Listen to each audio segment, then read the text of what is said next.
Hello guys, welcome back to our channel science lovers. So इस video में हम revise करने जा रहे हैं क्लास 10th के साइंस का चैप्टर नंबर 12 जो है इलेक्ट्रिसिटी। इस चैप्टर को हम पूरा रिवाइज करेंगे हमारे हैंड रिटन शॉर्ट नोट्स के साथ। इन नोट्स की लिंक मैं आपको डिस्क्रिप्शन में दे दूंगा ताकि आप वहाँ से इन्हें डाउनलोड कर सकें और अपनी रिविजन कर सकें। So let's get started.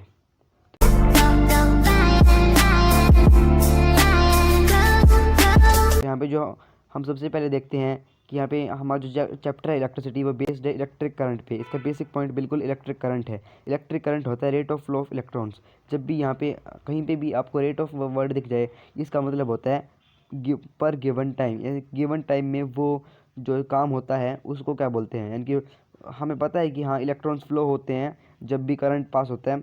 जो एटम होता है, एटम बना होता है प्रोटॉन न्यूट्रॉन इलेक्ट्रॉन से। इलेक्ट्रॉन के आउटर शेल में होते हैं और जैसे ही जो करंट चलता है उसमें से तो वो बाहर के इलेक्ट्रॉन्स है वो मूव होने चल जाते हैं, वो अपने शेल से निकल जाते हैं। तो इस तरह से जो वो फ्लो ऑफ इलेक्ट्रॉन्स होता है हमारा। फिर रेट ऑफ यहाँ पे आ जाता है काफ़ी इंपॉर्टेंट चीज़। रेट ऑफ मतलब कि पर गिवन टाइम, यानी कि एक सेकंड में कितने कूलम चार्ज ट्रैवल करेंगे, तो उसे हम बोलते हैं इलेक्ट्रिक करंट। इलेक्ट्रिक करंट को हम रिप्रेजेंट करते हैं एम्पियर्स में। इसकी एसआई यूनिट एम्पियर है और चार्ज की एसआई यूनिट है कोलम्ब। कूलम हमारे साइंटिस्ट का नाम था जिन्होंने इसकी डिस्कवरी की थी, इसलिए इन सभी के अपने ही नाम पे इनकी ऐसा यूनिट है। जैसे एम्पियर भी एक साइंटिस्ट का नाम था। तो यहाँ पे हमारा एक और जो फॉर्मूला है वो है Q is equal to N E. क्यू का मतलब होता है टोटल चार्ज। जो एक इलेक्ट्रॉन, आपको पता है सभी को कि एक इलेक्ट्रॉन होता है, जो इलेक्ट्रॉन में होता है कोई चार्ज। कितना चार्ज होता है एक इलेक्ट्रॉन में? एक इलेक्ट्रॉन में होता है 1.6 मल्टीप्लाई बाई 10⁻⁻⁻⁹ कूलम चार्ज। इसका मतलब कि जो एक कूलम चार्ज है उसमें कितने इलेक्ट्रॉन्स होंगे? उसमें होंगे 6 मल्टीप्लाई बाई 10⁻18। इन दो की ये जो टर्म्स हैं इनको आप अच्छे से याद कर लीजिए, इन दो नंबर्स को। ये काफ़ी इंपॉर्टेंट नंबर्स हैं। Q is equal to N E के फॉर्मूला में ये लगते ही लगते हैं, इसीलिए आप Q is equal to N E वाला फॉर्मूला याद कर लीजिए। एन का मतलब होता है यहाँ पे नंबर ऑफ इलेक्ट्रॉन्स और ई का मतलब होता है चार्ज ऑफ वन इलेक्ट्रॉन। और यहाँ पे जो क्यू है उसका मतलब होता है टोटल चार्ज। जब भी हमको नंबर ऑफ इलेक्ट्रॉन्स पता हो तब हम टोटल चार्ज फाइंड कर सकते हैं, नंबर ऑफ इलेक्ट्रॉन को चार्ज ऑफ वन इलेक्ट्रॉन से मल्टीप्लाई करके। फिर यहाँ पे हमने देखा कि किस तरीके से हमारी एनालॉजी फ्लो होता है। आप यहाँ पे जो ये बड़े बड़े ये ब्लैक कलर के देख रहे हो, ये यहाँ पे न्यूक्लियस है। एटम जो कॉपर वायर है हमारी वो एटम से बनी होती है और एटम बना होता है न्यूक्लियस और इलेक्ट्रॉन से। ये जो ब्लैक है ये है न्यूक्लियस, और ये जो जूम करके देखें तो इसके छोटे छोटे डॉट्स हैं, ये हमारे इलेक्ट्रॉन्स। यहाँ पे ये जो डॉट्स हैं इनको हम बोलते हैं इलेक्ट्रॉन्स, और इन्हीं के फ्लो को हम इलेक्ट्रिक करंट बोलते हैं पर गिवन टाइम में। यहाँ पे फिर अगली जो चीज़ है वो पोटेंशियल डिफरेंस की। पोटेंशियल डिफरेंस क्या होता है? इसकी वजह से जो हमारा फ्लो ऑफ इलेक्ट्रॉन है वो पॉसिबल होता है, यानी कि पोटेंशियल डिफरेंस से ही जो हमारा फ्लो ऑफ इलेक्ट्रॉन है वो होता है। पोटेंशियल डिफरेंस क्या करता है? कोई भी बैटरी है, बैटरी प्रोवाइड करती है पोटेंशियल डिफरेंस एक वायर में। वो क्या करती है बैटरी?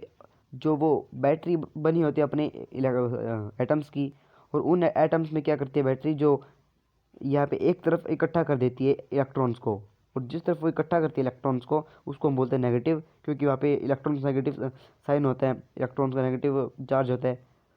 और जिस तरफ काफ़ी कम रह जाते हैं इलेक्ट्रॉन्स, वहाँ पे हो जाता है पॉजिटिव चार्ज।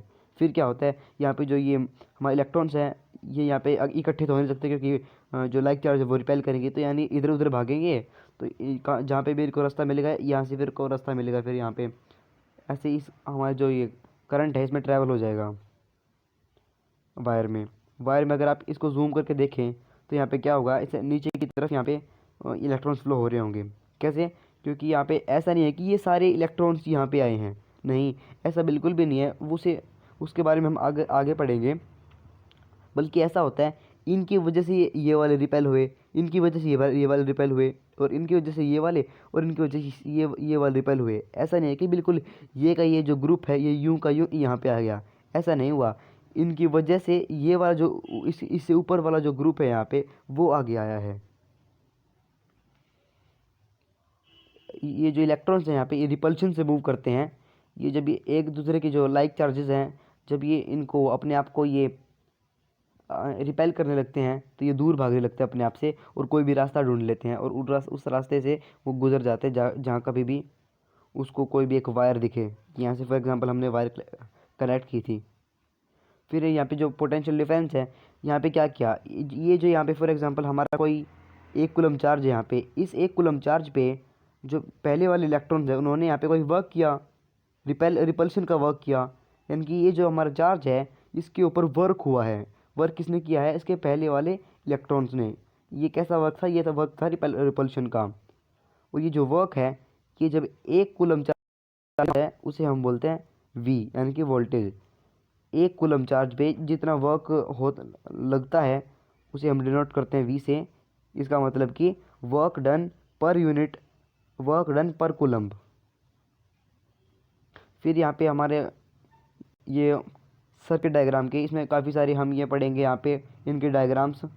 यहाँ पे हमारी जो बैटरी है वो कॉम्बिनेशन ऑफ सेल्स होती है, और सेल हमारा एक ही तरह से डिनोट करते हैं सेल को। यहाँ पे हमने पहले छोटी क्लासेस में पढ़ा था स्विच ऑन ऑफ, इसे हम पढ़ते थे स्विच ऑफ, और इसको हम पढ़ते थे स्विच ऑन।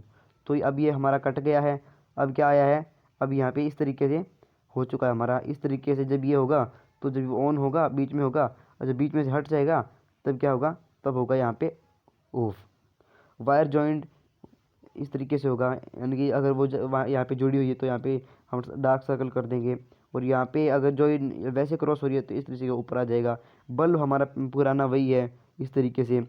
और जो हमारा रजिस्टर है, रजिस्टर के बारे में पढ़ेगा। रजिस्टर क्या करता है? फ्लो ऑफ इलेक्ट्रॉन को अपोज करता है, यानी कि वो इलेक्ट्रॉन्स को आगे जाने से रोकता है, लेकिन फिर भी इलेक्ट्रॉन्स आगे जाने में सक्षम हो जाते हैं।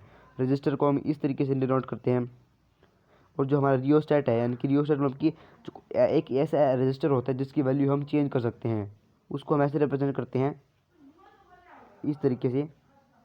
इसको हम ऐसे भी रिप्रेजेंट कर सकते हैं। फिर यहाँ पे एमीटर और वोल्ट मीटर। एमीटर क्या होता है? किसी भी सर्किट में एमीटर, एम मतलब कि एम्पियर, एम्पियर किससे होता है? किससे रिलेटेड है? करंट से। एमीटर का मतलब एक सर्किट में कितना करंट फ्लो हो रहा है उसको उसको मेजर करने वाला डिवाइस। और वोल्ट मीटर मतलब कि कोई भी 2 पॉइंट के बीच का पोटेंशियल डिफरेंस मेजर करने वाला, उसे हम बोलते हैं इंस्ट्रूमेंट, उसको बोलते हैं वोल्ट मीटर। यहाँ पे अगली चीज़ हमारी ओम्स लॉ। ओम्स लॉ काफ़ी सिंपल है अगर आप इसे ध्यान से पढ़े तो। ओम्स लॉ में क्या होता है? हमने क्या किया, हमने पहले एक सेल लिया एक बैटरी का एनसीईआरटी में, उससे हमने कनेक्ट किया एक एमीटर से। हमने क्या देखा कि जैसे ही हम सेल बढ़ाते जा रहे थे तो हमने देखा कि जो एमीटर की रीडिंग है वो बढ़ती जा रही थी। मतलब कि जो वी है, वी के इंक्रीज़ होने के साथ साथ आई भी इंक्रीज़ हो रहा था। इसका मतलब कि वो डायरेक्टली प्रोपोर्शनल हुआ वी आई के। और इसका मतलब ये बिल्कुल भी नहीं है कि आई जो है वो वी के डायरेक्टली प्रोपोर्शनल है, ऐसा आप बिल्कुल भी मत सोचिएगा। आई के बढ़ने से ज़रूरी नहीं कि वी भी बढ़े, लेकिन वी के बढ़ने से यह बहुत ज़रूरी है कि आई बढ़े। फॉर एग्जांपल हम रजिस्टर से, रियोस्टेट से अगर हम यहाँ की रेजिस्टेंस चेंज कर दे, रेजिस्टेंस कम कर दे, और यहाँ पे जो करंट है वो ज़्यादा हो जाएगा ना। रियोस्टेट क्या होता है? वो रेजिस्टेंस को वो करता है, चेंज करता रहता है। अगर हमने फॉर एग्जांपल यहाँ पे रियोस्टेट लिया और हमने यहाँ पे बिल्कुल यहाँ पे कर दिया रियोस्टेट, अगर हम यहाँ पे करते तो क्या होता? तो रेजिस्टेंस बढ़ जाती, लेकिन हम यहाँ पे कर रहे हैं तो अब क्या होगा? जो उसकी जो रेजिस्टेंस है वो कम हो जाएगी। रेजिस्टेंस कम होने से जो हमारा करंट है वो बढ़ जाएगा, लेकिन जो करंट बढ़े यहाँ पे इसका मतलब ये नहीं कि जो हमारा वी है वो भी बढ़े। वोल्टेज तो हमारी वही सेम रहेगी कि जो जितनी हमारे सर्किट में है। इसलिए ये जो है ये डायरेक्टली प्रोपोर्शनल है वी आई के। इसका मतलब ये नहीं है कि जो आई है वो डायरेक्टली प्रोपोर्शनल है वी के। इस बात को आप यहाँ पे समझ लीजिए। फिर यहाँ पे हम देखेंगे जब भी हम प्रोपोर्शनलिटी का साइन हटाते हैं तो यहाँ पे हम कॉन्सेप्ट ऑफ प्रोपोर्शनलिटी लगाते हैं। और कॉन्सेप्ट ऑफ प्रोपोर्शनलिटी के आगे हमारा आई था, यहाँ पे इधर हमारे आई था, और आई को हम इस तरफ लेके तो ये नीचे आ गया। तो हमें अब कैसे पता लगाएं कि कौन सा कॉन्स्टेंट ऑफ प्रोपोर्शनलिटी होगा? एक हमें ऐसी चीज़ चाहिए जिसकी वजह से अगर वो चीज़ कोई से वहाँ पे कांस्टेंट मान ले, अगर वो चीज़ हमारी बढ़े, अगर वो बढ़े तो जो हमारा चार्ज है वो घटे, क्योंकि ये इन्वर्सली प्रोपोर्शनल आप देख सकते हैं। V upon I is equal to constant. हमें एक ऐसा कॉन्स्टेंट चाहिए जिसके बढ़ने से हमारा जो करंट है वो डिक्रीज़ होगा। और ऐसा क्या होता है? ऐसा होता है हमारा रेजिस्टेंस। रेजिस्टेंस के बढ़ने से हमारा जो करंट है सर्किट में वो कम हो जाता है। रेजिस्टेंस की एनालॉजी भी हम यहाँ पे देखेंगे। यहाँ पे फिर हमने कांस्टेंट लिया आर, तो यहाँ से क्या हुआ? V is equal to I R का फॉर्मूला आ गया यहाँ पे हमारा। ये रेजिस्टेंस होता है something that opposes the flow of current. यहाँ पे रेजिस्टेंस एटॉमिक लेवल पे कैसे होता है? यहाँ पे आप देखिए, ये हमारी वायर है इतनी मोटी, और बीच में ये हमारी न्यूक्लियस है। इन न्यूक्लियस में अगर इस तरफ एटम होंगे, एटम इनसे टकराएंगे, कभी इधर भागेंगे कभी उधर भागेंगे। इसके अंदर एक पॉजिटिव चार्ज है, ये इसको अपनी तरफ अट्रैक्ट भी करेगा, लेकिन वो फिर भी कैसे ना कैसे करके आगे जाने में सफलता हासिल कर लेंगे। और ऐसे भीड़ चढ़ के जब वो आगे जाएंगे, उस भिड़ंत को हम बोलते हैं रेजिस्टेंस, यानी कि वो उनको रोकती है।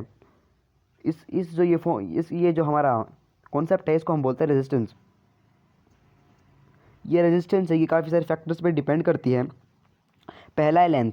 लेंथ पे कैसे डिपेंड करती है? लेंथ पे डायरेक्टली प्रोपोर्शनल है, यानी कि अगर हम कोई भी वायर की लेंथ बढ़ा दें तो वो जो रेजिस्टेंस है वो भी बढ़ जाएगा। अगर आप यहाँ पे देखें तो यहाँ पे जो हमारी जो वायर है वो हमने बिल्कुल पतली और लंबी कर दी है। यहाँ पे क्या होगा, यहाँ पे ऐसे न्यूक्लियस ऑफ एटम्स आ जाएंगे हमारे। फिर क्या होगा, कोई एक एटम को अगर इस पॉइंट से इस पॉइंट पे ट्रैवल करना होगा तो उसे बहुत सारे न्यूक्लियस है उससे भिड़ के जाना पड़ेगा। भिड़ के जो उसकी रेजिस्टेंस है वो काफ़ी ज़्यादा हाई हो जाएगी। इसलिए जो वायर है उसकी लेंथ के बढ़ने से रेजिस्टेंस भी बढ़ेगी। और एरिया ऑफ क्रॉस सेक्शन भी ऐसे ही है। अगर area of cross section inversely होता है, बेसिकली इन्वर्सली प्रोपोर्शनल होता है। अगर ये जो हमारा एरिया है इसको हम बढ़ा दें, इसको इतना भी बढ़ा दें, इतनी मोटी वायर ले ले, तो उसके अंदर से ईजिली फ्लो हो जाएगा करंट, क्योंकि जो उसके अंदर ये जो हमारा जो न्यूक्लियस एटम का, उससे वो बच सकता है, ऐसे ऐसे जा सकता है वो इनमें से हट के। लेकिन जो अगर हमने बिल्कुल पतली वायर ली तो उससे तो भिड़ के ही जाना पड़ेगा इलेक्ट्रॉन्स को। इसलिए जो हमारा जो रेजिस्टेंस है वो एरिया ऑफ क्रॉस सेक्शन से इन्वर्सली प्रोपोर्शनल है। फिर यहाँ पे टेम्परेचर से देखें, टेम्परेचर के बढ़ने से क्या होगा, जो वो एटम है वो हिलने लग जाएंगे। जो हमने देखा कि जो हमने 4 प्रॉपर्टीज़ पढ़ी थी 9th क्लास में एटम्स की, उनमें से क्या था कि जो लिक्विड्स हैं उनके जो एटम्स हैं वो काफ़ी ज़्यादा हिलते रहते हैं। और यहाँ पे जैसे फॉर एग्जांपल हम यहाँ पे हमने इस मटेरियल की टेम्परेचर काफ़ी बढ़ा दिया, तो क्या होगा, इसके अंदर जो एटम्स है वो हिलने लग जाएंगे, कभी इधर उधर मूव करने लग जाएंगे। क्योंकि जो सिंपल सी बात है, अगर इसको हम और हीट कर दें तो ये लिक्विड में कन्वर्ट हो जाएगा, और लिक्विड में तो काफ़ी ज़्यादा हिलते रहते हैं जो उसके एटम्स हैं। अगर हम टेबल पे पानी गिराते तो पता नहीं आपको कि वो फैल जाता है। किस लिए फैलता है? क्योंकि उसके एटम्स हिलते रहते हैं और वो इधर उधर चले जाते हैं, इसलिए वो फैल जाता है। ऐसा ही होता है यहाँ पे। अगर यहाँ पे जो एटम है ये हिलेंगे तो क्या होगा, न्यूक्लियस भी हिलेगा, और जैसे न्यूक्लियस हिलेगा तो वो इतना एरिया कवर कर लेगा। यानी कि यहाँ से अगर कोई इलेक्ट्रॉन आने की कोशिश करेगा, ऐसे इलेक्ट्रॉन आने की कोशिश करेगा तो उसके पक्का भिड़ेगा, और पक्का जो रेजिस्टेंस है वो बढ़ जाएगी। इस तरीके से जो हमारा टेम्परेचर है वो डायरेक्टली प्रोपोर्शनल टू रेजिस्टेंस है। टेम्परेचर के बढ़ने से जो हमारा रेजिस्टेंस है वो भी बढ़ जाता है। फिर हमारा रेजिस्टिविटी के बारे में मैं आपको अभी बताता हूँ। देखिए, जो रेजिस्टिविटी है, हमने देखिए रेजिस्टिविटी क्यों ज़रूरी है। ये बेसिकली डिफरेंस क्रिएट कर देती है दो कंडक्टर के बीच में, दो अलग अलग टाइप के मटेरियल्स के बीच में। हम फॉर एग्जांपल अगर हम यहाँ पे देखते हैं कि जो कॉन्सेप्ट ऑफ प्रोपोर्शनैलिटी है उसकी इंपॉर्टेंस क्या है। हमने यहाँ पे देखा जो आर है वो डायरेक्टली प्रोपोर्शनल होता है लेंथ के, और इन्वर्सली प्रोपोर्शनल होता है ए के।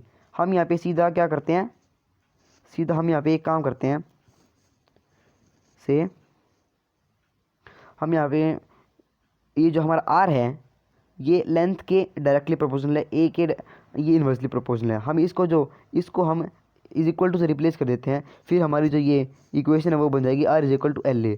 हम अभी ऐसे करके देखते हैं बिना कॉन्सेप्ट ऑफ प्रोपोर्शनैलिटी लगाए। अगर हम करके देखें फिर क्या होगा, हमने कोई भी वायर ली, एक वायर ली हमने यहाँ पे कॉपर की से, हमने ये वायर ले ली कॉपर की, और एक वायर ले ली हमने यहाँ पे पेपर की। एक वायर हमारी कॉपर की है, एक हमारी पेपर की है। तो इन दोनों की जो लेंथ है वो 5 मीटर है, और इनका एरिया है वो 5 मीटर स्क्वायर है। तो इनका जो रेजिस्टेंस वो क्या आएगा, रेजिस्टेंस आएगा L/A, और L है इसका 5, और एरिया भी है 5 कट जाएगा, इसका भी 1 आ जाएगा। और जो हमारी दूसरी है ये जो हमारी जो पेपर की वायर है उसमें क्या होगा, उसकी भी लेंथ क्या होगी, उसकी भी लेंथ 5 है, और उसकी जो एरिया है वो भी 5 मीटर स्क्वायर है। ऐसे कट के 1 आ जाएगा, और दोनों का 1 है यहाँ पे, यानी कि दोनों का रेजिस्टेंस कभी भी 1 नहीं हो सकता। पेपर वायर तो बिल्कुल भी कनेक्ट नहीं करेगी इलेक्ट्रिसिटी को, लेकिन यहाँ पे रेजिस्टेंस तो सेम दिखा रहे हैं। यानी कि हम यहाँ पे एक ऐसी चीज़ चाहिए, ऐसी कोई कांस्टेंट जो इन दोनों के बीच में डिफरेंस क्रिएट कर देते हैं, और उस कांस्टेंट को हम डिनोट करते हैं रो से, जिसको हम बोलते हैं रेजिस्टिविटी। इसको हम रो से भी रिप्रेजेंट करते हैं। रेजिस्टिविटी सभी मटेरियल की अलग अलग होती है, जितनी ज़्यादा रेजिस्टिविटी बढ़ती है उतनी ज़्यादा रेजिस्टेंस बढ़ती है, यानी कि इसकी मतलब ये डायरेक्टली प्रोपोर्शनल होता है रेजिस्टेंस के। This creates a difference between the resistance of that material. ये डिफरेंस क्रिएट कर देती है दो तीन मटेरियल्स के बीच में। और इस तरीके से जो हमारा फाइनल जो हमारा फॉर्मूला बनता है वो होता है R is equal to rho L by A, जहाँ पे रो हमारा है कॉन्स्टेंट ऑफ प्रोपोर्शनैलिटी। फिर यहाँ पे हमारा रेजिस्टेंस सीरीज देखिए, रेजिस्टर देख लिया हमने यहाँ पे रेजिस्टेंस। हम यहाँ पे रेजिस्टर देखेंगे अलग अलग टाइप के, एक बार देखेंगे हम सीरीज़ में, एक बार हम पैरेलल में देखेंगे। सीरीज़ में क्या होता है, सीरीज़ में जैसे हमने यहाँ पे देखा जो जो जो हमारे जो रेजिस्टर्स है वो इस तरीके से लगा दिए जाते हैं, एक के बाद एक, इस तरीके से। जब एक के बाद एक लगा दिए जाएंगे इनको हम बोलेंगे रेजिस्टर सीरीज़। और पैरेलल में क्या होता है, पैरेलल में कुछ इस तरीके से होता है, उनके एंड टू एंड ज्वाइन करके बैटरी से कनेक्ट कर दिया जाता है। लेकिन यहाँ पे ऐसा नहीं होता, यहाँ पे इसका एक एंड जो है वो डायरेक्टली बैटरी से कनेक्ट नहीं है, इसके एक एंड पहले से इसे गुजरना पड़ेगा, फिर यहाँ से बैटरी आएगी। और इसी तरह से इसका फिर यहाँ पे हम पढ़ेंगे, हमने पहले एक पॉइंट मिस कर दिया था, वो पॉइंट हमारा कन्वेंशनली जो the direction of current is from positive to negative. हमने देखा कि जो कन्वेंशनली यानी कि जो माना जाता है वो पॉजिटिव से लेकर नेगेटिव है, क्योंकि जो बहुत पहले ज़माने में क्या होता था कि जो इलेक्ट्रॉन्स की डिस्कवरी तो हुई नहीं थी, डिस्कवरी नहीं हुई थी तो क्या हुआ, डिस्कवरी ना होने के कारण वो ये मानते थे कि जो प्रोटॉन्स हैं उन्हीं के फ्लो को हम इलेक्ट्रिक करंट से रिप्रेजेंट करते हैं। यानी वो मानते थे कि इलेक्ट्रिक करंट में प्रोटॉन्स का फ्लो होता है पहले, क्योंकि इलेक्ट्रॉन्स डिस्कवर नहीं हुए थे। लेकिन बाद में इलेक्ट्रॉन्स डिस्कवर हुए, फिर हम उन्होंने देखा कि जो ये फ्लो ऑफ ये जो करंट है उसका मतलब इलेक्ट्रॉन्स का फ्लो है। इसलिए उनके बाद हम यही मानने लगे कि जो प्रोटॉन्स है उसका फ्लो है। और फिर यहाँ पे हम मानने लगे कि यहाँ पे काफ़ी सारे प्रोटॉन्स इकट्ठे हो जाएंगे और यहाँ पे कम, और प्रोटॉन से प्रोटॉन रिपेल करेगा और इस तरफ चला जाएगा, ऐसा हम मानने लग गए थे। तो ये हमारा कन्वेंशनल करंट है। लेकिन जो हमारा रियल करंट है वो होता है हमारा नेगेटिव से लेके पॉजिटिव टर्मिनल। क्यों, क्योंकि हमारे इलेक्ट्रॉन्स फ्लो होते हैं और इलेक्ट्रॉन्स यहाँ पे इकट्ठे होते हैं और यहाँ से वो इस तरफ तो जाएंगे नहीं। क्यों, क्योंकि वो एक दूसरे को रिपेल करेंगे और रिपेल करने का शॉर्टेस्ट देखेंगे, शॉर्टेस्ट रास्ता कौन सा है, शॉर्टेस्ट रास्ता उन्हें ये दिखता है, इसलिए वो इस तरफ चले जाते हैं इस तरीके से। फिर यहाँ पे हम देखेंगे जो करंट है वो इक्वल रहता है रजिस्टर इन सीरीज़ में, करंट जो है वो इक्वल रहता है रजिस्टर सीरीज़ में। वो कैसे, से यहाँ पे हम ले लेते हैं, यहाँ पे हमने लिया ये रजिस्टर, ये एक रजिस्टर है, देखिए ये रजिस्टर 6 ओम का है और इसकी जो वोल्टेज है वो 6 ओम है। यहाँ पे आई कितना आएगा, आई आएगा यहाँ पे 6/6, 6 वोल्ट/6 ओम। तो यहाँ से कट क्या आ जाएगा हमारा आई 1 एम्पियर, यानी कि यहाँ पे हमारा आई जो है वो आया 1 एम्पियर। आई यहाँ पे 1 एम्पियर आया, इसका मतलब ये नहीं है कि यहाँ से आई 2 था और यहाँ पे आके 1 हो गया, इसका मतलब ये बिल्कुल भी नहीं है। क्योंकि यहाँ पे अगर 2 है तो यहाँ पे बहुत सारे इलेक्ट्रॉन्स इकट्ठे होने शुरू हो जाएंगे और वो यहाँ से धीरे धीरे आएंगे और यहाँ से काफ़ी ज़्यादा इलेक्ट्रॉन्स इकट्ठे हो जाएंगे और ये जो हमारी जो वायर है ये बर्स्ट आउट हो सकती है। ऐसा तो कभी होगा नहीं। तो क्या होगा कि जो पूरे ही जो हमारा सर्किट है उस पूरे के अंदर ही 1 एम्पियर का फ्लो है। इसका मतलब ये नहीं है कि यहाँ से 2 आया यहाँ पे आके 1 हो गया, ऐसा बिल्कुल भी नहीं होता। हम डिनोट करते हैं पूरे को, पूरे जो सर्किट है उसको हम ओवरऑल देखते हैं, ओवरऑल उसका 1 है एम्पियर। इसलिए वो जो पूरे को अगर हम रिप्रेजेंट करते हैं तो वो एक इंडिविजुअली के मैटर नहीं करेगा। यानी कि हमने जब पूरे जो हमारा सर्किट है उस पूरे का हमने करंट निकाल लिया, हमने देख लिया इस पूरे सर्किट में कितना करंट फ्लो करेगा, हमने यहाँ पे देखा इस पूरे सर्किट में कितना करंट फ्लो करेगा। इसमें हमने देखा यहाँ पे 1 एम्पियर था, यहाँ पे हमने देखा यहाँ पे 1 एम्पियर था। तो यहाँ पे इसका मतलब ये नहीं है कि यहाँ पे कुछ और था, यहाँ से घट के यहाँ पे कुछ आएगा, यहाँ से घट के कुछ आएगा और यहाँ पे घट के बिल्कुल कम बचा, ऐसा नहीं है। इस पूरे के अंदर हमारा 1 एम्पियर का फ्लो है, 1 एम्पियर करंट का। बाकी आपको अगर अभी भी इस बारे में डाउट है तो बिल्कुल चिंता मत कीजिएगा, ये जो हमारे हायर क्लासेस है उसमें हम पढ़ लेंगे इसके बारे में 11th-12th में, अगर आप साइंस लेंगे तो। फिर हम देखें जो वोल्टेज है वो डिफरेंट रहता है दोनों में। कैसे, क्योंकि हमने देखा जो सबके जो करंट है वो हमने माना सेम है, ठीक है, हमने करंट मान लिया सेम है, वो इंडिविजुअली मैटर नहीं करेगा, पूरे में एक ही करंट दौड़ेगा, हमने करंट सेम मान लिया। फिर हमने देखा कि जो आर है लेकिन वो तो अलग है, आर सभी का अलग है। आर अगर इक्वल हो तो हर एक जो रजिस्टर है उनकी वोल्टेज भी सेम हो जाएगी। हम देखेंगे कि यहाँ पे अगर हम वोल्ट लगाए, वोल्ट मीटर यहाँ पे लगाए और यहाँ पे हर जगह पे हम वोल्ट मीटर लगा दें तो उनकी रीडिंग क्या आएगी, उनकी रीडिंग सबकी अलग अलग आएगी। और वो जो है उनके अंदर लेकिन करंट एक ही फ्लो हो रहा होगा, लेकिन जो वोल्टेज है वो हमारी डिफरेंट होगी। वोल्टेज कैसे होगी? सभी का जो सम है, यानी कि ये जो हमारी यहाँ पे हमने वोल्टेज ऐसे लगाई, इन सभी का जो सम होगा वो पूरी इस वोल्टेज के बराबर होगा, यानी कि V1 plus V2 plus V3 is equal to this bigger voltage. यहाँ से हमने देखा V होता है IR, तो यहाँ पे इसने लिया IR1। जो V1 है उसका फॉर्मूला क्या हुआ? V1 is equal to IR1। जो हमारा जो पहला जो रजिस्टर है उसको मल्टीप्लाई कर दिया करंट से, और जो दूसरा हमारे दूसरे रजिस्टर की वोल्टेज निकालनी है तो वो कैसे आएगी? V2 is equal to IR2, V3 is equal to IR3। यहाँ पे देखा कि ये जो तीनों वैल्यू है IR1 IR2 IR3, ये तीनों वैल्यू अलग अलग है। क्यों? क्योंकि तीनों के जो रजिस्टर है वो अलग अलग है। रजिस्टर अलग अलग होने के कारण हमारी जो V है वो सभी में अलग होता है। इसका मतलब कि जो हमारा वोल्टेज है वो सभी में डिफरेंट होता है, रजिस्टर्स में सीरीज़ में होता है जब। तो यहाँ पे हमने एक फॉर्मूला भी डिनोट कर लिया यहाँ पे। जो हमारा VS है, यानी कि पूरे का जो हमारा VS है वो इक्वल होगा V1 plus V2 plus V3। ये था हमारा। फिर हमने देखा V किसके इक्वल होता है? V होता है IR के equal. IR is equal to IR1। V1 क्या है? IR1। V1 हमने देखा पहले V1 is equal to IR1, क्योंकि V is equal to IR था। फिर हमने V1 IR1 के देख लिया equal V1 IR is equal to IR1 plus IR2 plus IR3। यहाँ पे हमने I कॉमन लिया, सब में हमने यहाँ पे I कॉमन लिया। फिर क्या हुआ? I कॉमन लिया, फिर I यहाँ से I से I कैंसिल, कॉमन लिया जब, फिर अंदर ब्रैकेट में बचा R1 plus R2 plus R3। फिर हमारा लास्ट में जो फॉर्मूला है वो है register in series is equal to R1 plus R2 plus R3। आगे हम देखते हैं रजिस्टर इन पैरेलल में। पैरेलल में क्या होता है? जो हमारा करंट है वो सभी में डिफरेंट रहता है वो, लेकिन जो हमारी जो वोल्टेज है वो सभी में सेम रहती है, यानी कि इसका बिल्कुल अपोजिट। यहाँ पे जो हमारा करंट था वो सेम था, वोल्टेज डिफरेंट थी। यहाँ पे वोल्टेज सेम है, करंट डिफरेंट है, बिल्कुल उल्टा है। यहाँ पे करंट यहाँ पे डिफरेंट, हमारा करंट डिफरेंट कैसे है वो यहाँ पे हम देखते हैं। देखिए यहाँ पे ये हमारा 3 वायर्स में डिवाइड हो गया। यहाँ पे इस तरफ से हमारे जो करंट आया यहाँ पे 3 वायर्स में डिवाइड हो गया। फॉर एग्जाम्पल यहाँ पे 20-20 कूलम दोनों में आ गया, 20-20 कूलम दोनों में गया। दोनों ने अलग अलग टाइम लिया उसको एक जगह से दूसरी जगह पहुंचाने में। मतलब कि जो उन्होंने टाइम लिया वो डिफरेंट था, लेकिन क्यू सेम था। यानी कि पहले वाला की जो इस जो रजिस्टर है उसकी वैल्यू क्या आई? I is equal to Q by T. हमने पहला जो फॉर्मूला पढ़ा था वो I is equal to Q by T.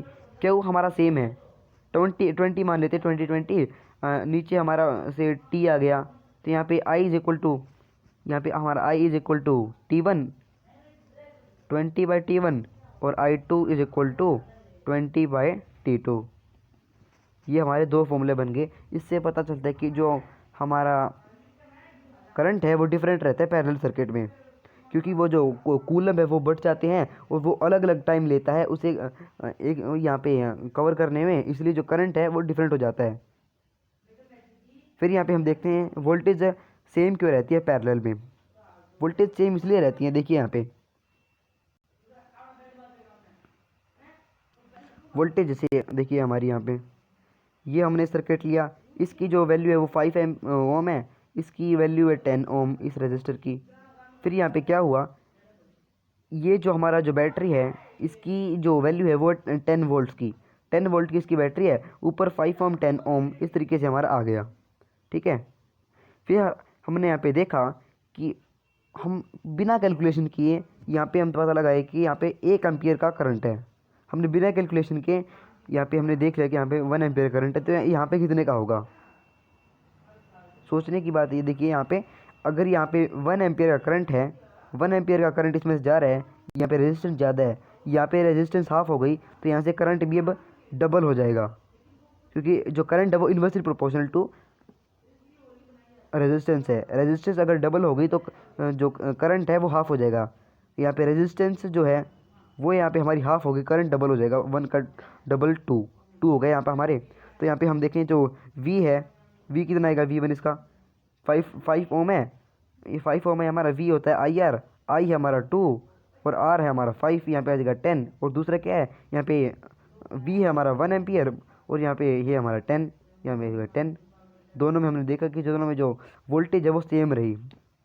अगर हम बिना ये न्यूमेरिकल्स वगैरह ये नंबर्स के अगर मैं आपको बताऊं वो कैसे, तो वो हुआ कि यहाँ पे 2 कूलम चार्ज 1 सेकंड में आ रहा था।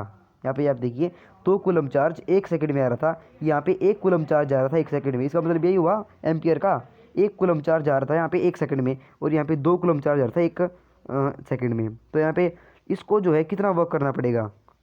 हमने अगर हम रजिस्टर को देखें तो यहाँ पे हम देखेंगे जो 10 वाला है इसको ज़्यादा वर्क करना पड़ेगा, क्योंकि इसको एक जगह से इस जगह पे इस जगह पहुंचाने में इस कॉलम को ज़्यादा वर्क करना पड़ेगा अगर हम वैसे देखें 10 से, और इसको कम करना पड़ेगा। लेकिन यहाँ पे जो हमारा करंट है वो भी थोड़ा है, करंट हमारा थोड़ा है, यानी इसको अब बोझ कम उठाना पड़ेगा। और जो हमारा 5 है, हालांकि इसकी रेजिस्टेंस कम है, हाँ अगर हम 5 को देखें तो देखें 5 तो बहुत कम रेजिस्टेंस है, इसको तो काफ़ी कम वर्क करना पड़ेगा इस जगह से इस जगह पहुंचाने में। लेकिन ये करंट भी ज़्यादा हो गया यहाँ पे, करंट भी हमारा, चार्ज भी हमारा 2 कूलम हो गया यहाँ पे, यानी कि इसके सिर पे बाहर ज़्यादा हो गया और इस पर कम हो गया, यानी कि इन दोनों के अफेक्ट को ने नलीफाई कर दिया। और यहाँ पे जो हमारा जो वोल्टेज है वो सेम हो गया, मतलब कि जो हमारा जो करंट था वो हम अगर रजिस्टर को अगर हम शक्ल से देखें तो हमें लगेगा कि 10 वाला है, 10 वाले से हमें बहुत कठिनाई से गुजर गुजर के बहुत ज़्यादा वर्क करके यहाँ पे पहुँचना पड़ेगा। लेकिन जो 5 है उसे तो आसानी से पहुँच जाएंगे, क्योंकि 5 है बस इसमें तो बस थोड़ी बहुत दरार आएगी बीच में, यहाँ से हम इस तरफ पहुँच जाएंगे। लेकिन हमें सिर्फ रजिस्टर की शक्ल नहीं देखनी, हमें करंट की भी हमें देखना है, करंट कैसा है। करंट यहाँ पे 2 कूलम है, करंट यहाँ पे 2 कूलम पर सेकंड आ रहा है, कि हम 2 कूलम पर सेकंड को इस तरफ पहुंचाना है, यानी कि 2 कूलम को इस तरफ पहुंचाना है, उसके सिर पे बहुत ज़्यादा हो जाएगा। लेकिन इस पे जो एक ही कूलम है यहाँ पे, तो 1 कूलम पे पहुंचाएगा, यहाँ पे एक ही कॉलम को पहुंचाना है, इसलिए जो यहाँ पे जो वर्क है वो दोनों को सेम करना पड़ेगा, ये एक दूसरे के अफेक्ट को नलीफाई कर देंगे। आई होप आपको समझ में आ गया होगा। आप यहाँ पे देखिए V1 आ गया I1 R1 पे, तो यहाँ पे आ गया 1 मल्टीप्लाई बाई 10, V2 आ गया हमारा I2 R2, यहाँ पे 2 5 जा 10, 10 वोल्ट दोनों जो रजिस्टर है उनके अक्रॉस हमारी वोल्टेज आई, और इस तरीके से जो हमारी वोल्टेज है वो सेम हुई पैरेलल सर्किट में।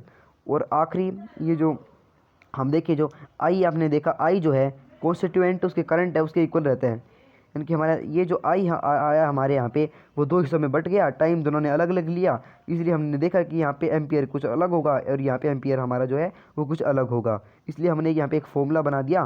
कैसा फॉर्मूला, हमने जो हमारे जो सीरीज़ में था उसमें भी हमने फॉर्मूला बनाया था, आई जो है आई is equal to I1 + R2 + R3। मानते हो, ये जो हमारा ये वाला जो पूरा करंट है इसमें जा रहा है वो इस यो करंट यो प्लस ये करंट के इक्वल होगा ना, इसमें जो करंट जा रहा है प्लस इसमें उसी के बराबर होगा हमारा टोटल करंट। तो इस तरीके से जो हमारा आई है वो I1 + I2 + I3 का इक्वल हो गया। हमने यहाँ पे V कॉमन ले लिया और नीचे आ गया हमारा 1/RP = 1/R1 + 1/R2 + 1/R3। इस तरीके से जो हमारा जो अगर हम जो टोटल हमें रेजिस्टेंस निकालनी है पैरेलल में, तो हम इस फॉर्मूला से की मदद से हम निकाल सकते हैं। इस फॉर्मूला को आप याद रखिए। फिर लास्ट में हमारा आखिरी और बिल्कुल इजी टॉपिक है हमारा heating effect of electric current. हमने यहाँ पे देखा है कि जो रेजिस्टेंस है, रेजिस्टेंस क्या करेगा, रेजिस्टेंस में जो हमारे इलेक्ट्रॉन्स है वो उससे टकराएंगे, किससे, जो हमारे प्रोटॉन्स हैं उनसे भिड़ के वो टकराएंगे और वो जो फ्रिक्शन प्रोड्यूस करेंगे, फिर क्या होगा यहाँ पे, तो वो जो हीटिंग इफेक्ट हो जाएगा। जो हमने देखा होगा कि जो लैपटॉप वगैरह हम काफ़ी देर तक चार्ज लगाते तो वो गर्म हो जाते हैं, क्यों, क्योंकि जो उसकी वजह से जो करंट पास हो रहा है उसकी वजह से क्या होगा, करंट पास होने की वजह से जो वो प्रोटॉन से टकराएंगे और टकराने की वजह से फ्रिक्शन होगी, फ्रिक्शन से हमारी हीट प्रोड्यूस होगी। इसको हम बोलते हैं जूल्स लॉ ऑफ हीटिंग या फिर heating effect of electric current.